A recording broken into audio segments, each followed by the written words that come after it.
Welcome to apps manager. ನಾನು ಸ್ಟ್ಯಾನ್ಲೆ ಇಪ್ಕೀಸ್. ಮೊನ್ನೆ ಒಬ್ಬ ಹುಡುಗ ಬಂದಿದ್ದ.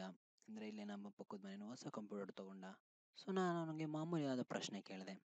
ಏಯ್, ಏನು ಯಾವ ಓ ಎಸ್ ಹಾಕ್ಕೊಂಡಿದ್ಯಾ ಅಂದೆ. ಅವನಿಗೆ ಓ ಎಸ್ ಅಂದರೆ ಗೊತ್ತಿಲ್ಲ. ಓ ಎಸ್ ಅಂದರೆ ನಿಮಗೆಲ್ಲ ಗೊತ್ತಿರುತ್ತೆ ಅನ್ಕೊತೀನಿ. Okay, Windows, that is operating system. Computer work ಮಾಡೋದು ಯಾವುದು ಅಂತ ಹೇಳ್ಬಿಟ್ಟು. ಸೊ ಇನ್ನು ಸಣ್ಣ ಹುಡುಗ ಅವ್ರಿಗೆ ತಂದು ಕೊಟ್ಟಿದ್ದಾರೆ ಪೇರೆಂಟ್ಸ್, ಆದರೆ ಅವನಿಗೆ ಗೊತ್ತಿಲ್ಲ. Okay, fine. ಸೊ ನಮ್ಮ ವಯಸ್ಸೀಗ ವಿಂಡೋಸ್ ಆಪರೇಟಿಂಗ್ ಸಿಸ್ಟಮ್ ವಿಂಡೋಸ್ 7 ಅಲ್ವಾ? ಸೊ ಆದರೆ ನೆಕ್ಸ್ಟ್ ಈಗ ಅವನಿಗೆ ವಯಸ್ಸನ್ನೇ ಗೊತ್ತಿರಲಿಲ್ಲ. It's okay. ಮತ್ತು ಕೆಲವರಿಗೆ ಆ ವಿಂಡೋಸಿಗೆ ಯಾವ ಬಿಟ್ಟಲ್ಲಿದೆ, 32 ಬಿಟ್ಟ 64 ಬಿಟ್ಟ ಅದು ಗೊತ್ತಿರೋದಿಲ್ಲ. ಮತ್ತು ನಮ್ಮ ಕಂಪ್ಯೂಟರ್ಗೆ ನಾವು ನೇಮ್ ಕೊಡ್ಬೋದು, ಸೊ ಅದು ಒಂದು ಗೊತ್ತಿರೋದಿಲ್ಲ. ಆಮೇಲೆ ಇನ್ನು ಆಪ್ಷನ್ಸ್ ಯಾವುದಿದೆ ಅದು ಗೊತ್ತಿರೋದಿಲ್ಲ. ಮತ್ತು ಪ್ರೊಸೆಸರ್ ಯಾವುದು ಅದು ಗೊತ್ತಿರೋದಿಲ್ಲ. ಸೊ ನಮ್ಮ ಕಂಪ್ಯೂಟರ್ಲಿ ಅದನ್ನೆಲ್ಲ ನೋಡ್ಬೇಕಂತಂದರೆ ನಾವು ಜಸ್ಟ್ ಇಲ್ಲಿ ಸ್ಟಾರ್ಟ್ ಮೆನುಗೆ ಹೋಗಿ ಮೈ ಕಂಪ್ಯೂಟರ್ ಮೇಲೆ ರೈಟ್ ಕ್ಲಿಕ್ ಮಾಡಿ ಪ್ರಾಪರ್ಟೀಸ್ಗೆ ಹೋಗಿ.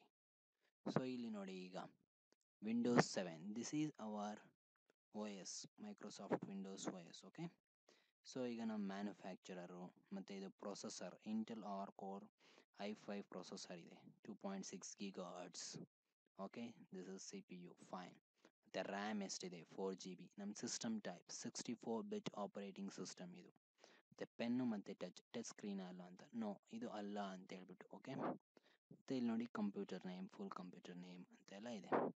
ಸೊ ನಮ್ಮ ಕಂಪ್ಯೂಟರ್ ನೇಮ್ ಚೇಂಜ್ ಮಾಡಬೇಕಂದ್ರೆ ಚೇಂಜ್ ಸೆಟ್ಟಿಂಗ್ಸ್ಗೆ ಹೋಗಿ ಎಸ್, ಆ್ಯಂಡ್ ಇಲ್ಲಿ ಬೇರೆ ನೇಮ್ ಕೊಟ್ಟರೆ ಬೇರೆ ನೇಮ್ ಬರುತ್ತೆ.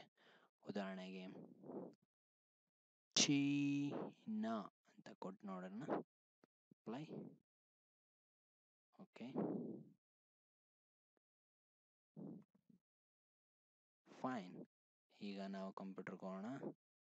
ಪ್ರಾಪರ್ಟೀಸ್, ರಾಕ್ ಕಂಟ್ರೋಲ್ ಇದೆ. ಏಕೆ ಅಂತಂದರೆ ಇಲ್ಲಿ computer description. Okay, computer description ಇದೆ.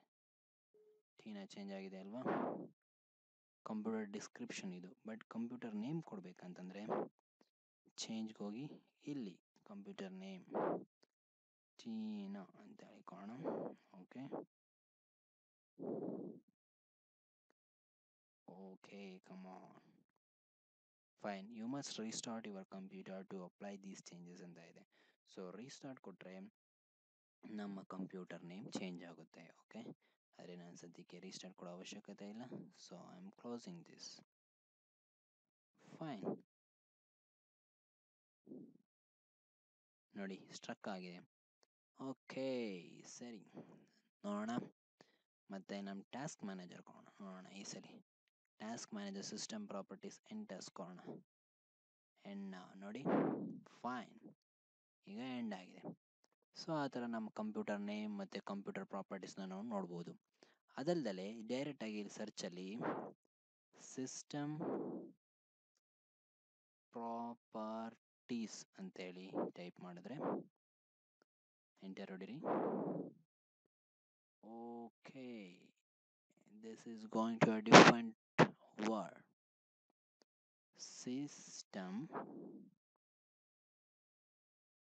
Configuration. Okay, not properties, system configuration ನೋಡಿದ್ರೆ ಒಂದು ನಿಮಿಷ ಲೋಡ್ ಆಗ್ತಾ ಇದೆ. Fine.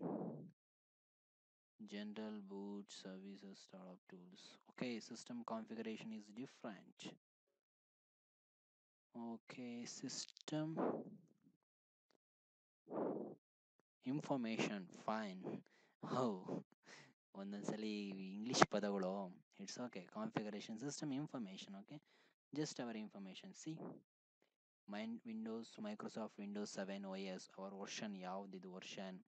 Okay, OS manufacturer, description, system name ಮತ್ತು system manufacturer, processor, BIOS version, so local, total physical memory, install physical memory, total virtual memory, available virtual memory, page file ಎಲ್ಲಿದೆ. So ಇದು ನಮ್ಮ total system ಒಂದು information ಇಲ್ಲಿ ನಾವು ನೋಡ್ಬೋದು. Okay, system information. Okay, ನೆನಪಿರಲಿ, ನಾನು ನೆನಪು ಮಾಡ್ಕೋಬೇಕು ಅದನ್ನು. Okay, that's fine. Okay, thanks for today. Bye.